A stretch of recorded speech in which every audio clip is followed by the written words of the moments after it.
बच्चों,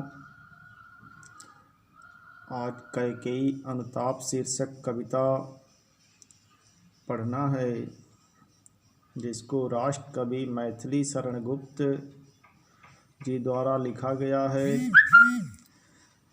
प्रस्तुत शीर्षक कविता में कवि कैकेयी अनुताप शीर्षक के माध्यम से वीर छत्राणी माता कैकेयी के पश्चाताप के उपरांत उनके गोमुखी गंगा के समान निर्मल होने की स्थिति को उद्घाटित किए हैं। माता कैकेयी अपने पुत्र भरत के साथ उस वनांचल में पहुंची हुई हैं, जहां सीता के साथ राम लक्ष्मण की जोड़ियां वन प्रदेश में निवास कर रही हैं। तरह तरह के तर्कों को दे करके अपने पश्चाताप को करके माता कैकेयी राम के सम्मुख अपने स्वच्छ हृदय को प्रकट कर रही हैं और उन्हें पुनः अयोध्या वापस जाने के लिए प्रेरित करती हैं। उस समय की कैसी प्राकृतिक छटा है कवि अपनी रचनाओं के माध्यम से प्रस्तुत किया है। देखेंगे कविताओं में। तदंतर बैठी सभा उटज के आगे, नीले बितान के तले दीप बहु जागे। टकटकी लगाए नैन सुरों के थे वे, परिणामोत्सुक भयातुरों के थे वे। उत्फुल्ल करौंदी कुंज वायु रह रह कर, करती थी सबको पुलक पूर्ण मह मह कर। वह चंद्रलोक था कहाँ चाँदनी वैसी, प्रभु बोले गिरा गंभीर निर्नित जैसी। हे भरत भद्र अब कहो अभीप्सित अपना, सब सजग हो गए भंग हुआ ज्यों सपना। देख रहे हैं कवि मैथिली शरण गुप्त जी द्वारा रचित कैकेयी अनुताप शीर्षक में भरत के साथ जो पूरे राज समाज के लोग उस वन प्रदेश में उपस्थित हैं, उस रात्रि की बेला में प्रकृति कैसी छटा को बिखेर रही है, उस समय की प्राकृतिक छटा का वर्णन करते हुए कह रहे हैं कि तदंतर बैठी सभा उटज के आगे। तदंतर माने इसके बाद, उटज माने कुटिया।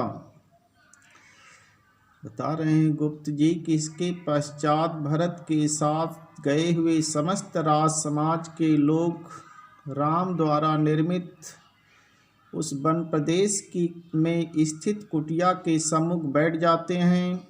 नीले बितान के तले दीप बहु जागे, और उस समय स्वच्छ नीले वर्ण के आकाश मंडल में नक्षत्रगण कांतिमान थे, प्रकाशमान थे। टकटकी लगाए नैन सुरों के थे वे, जिनको देखकर ऐसा लग रहा था कि देवलोक भी आकाश मंडल से अपलक दृष्टि से प्रत्येक घटनाओं को देख रहे हैं। परिणामोत्सुक उन भयातुरों के थे वे, और वह होने वाले आगे के परिणाम को जिज्ञासा भरी दृष्टि से देख रहे थे। उत्सुकता भरी दृष्टि से वह देख रहे थे कि अब आगे क्या होने वाला है। उत्फुल्ल करौंदी कुंज वायु रह रह कर। उत्फुल्ल माने पुष्पित, करौंदी कुंज करौंदे की वाटिका, और पुष्पों से युक्त करौंदे की वाटिकाएं रह रह कर करती थी सबको पुलकपूर्ण मह मह कर। मह मह कर माने सुगंध से सुगंधित कर रही थी।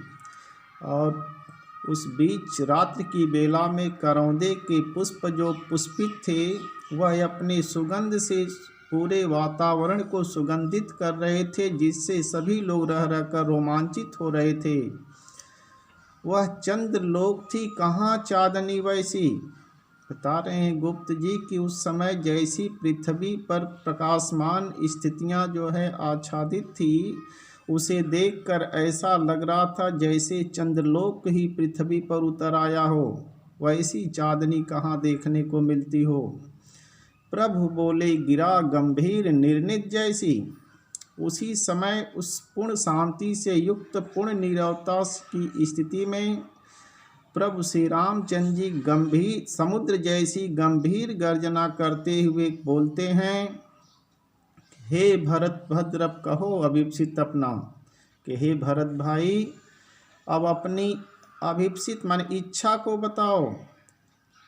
तुमको अयोध्या की गद्दी उत्तराधिकार के रूप में प्राप्त हो गई है। अब तुम्हारी कौन सी इच्छा शेष बची हुई है जिसको पाने की चाह को लिए हुए इस वन प्रदेश में आए हुए हो? अपनी शेष इच्छाओं को अवगत कराओ। सब सजग हो गए, भंग हुआ ज्यों सपना। प्रभु श्री रामचंद्र जी की इस गंभीर वाणी को सुनने के उपरांत सभी लोग सावधान हो गए।